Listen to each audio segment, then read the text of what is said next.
Visit talaga. Uy!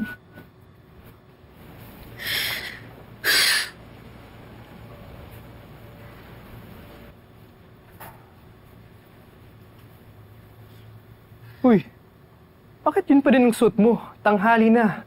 Hindi ka ba papasok? Ano ka ba, ha? After nang nangyari, sa tingin mo may mukha pa akong ipapakita sa campus? Sus, yun lang? Ano yun lang, ha? Alam mo, hindi mo talaga ako naintindihan, no? Lahat binabash ako, lahat ginajudge ako, and all for what?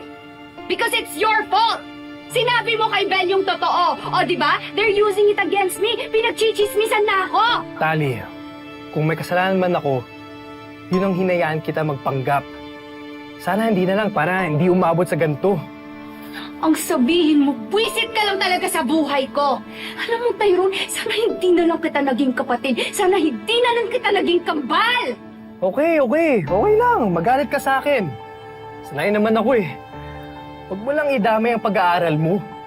Ang mahal-mahal ng binabayaran ni nanay sa tuition mo tapos sasayangin mo lang? At dahil dyan sa ginawa mo, kahit anong gawin at sabihin mo sa akin ngayon, hindi ako papasok ng campus. Sabay-sabay tayo, damay-damay na tayo dito magsasuffer. Naintindihan mo yon?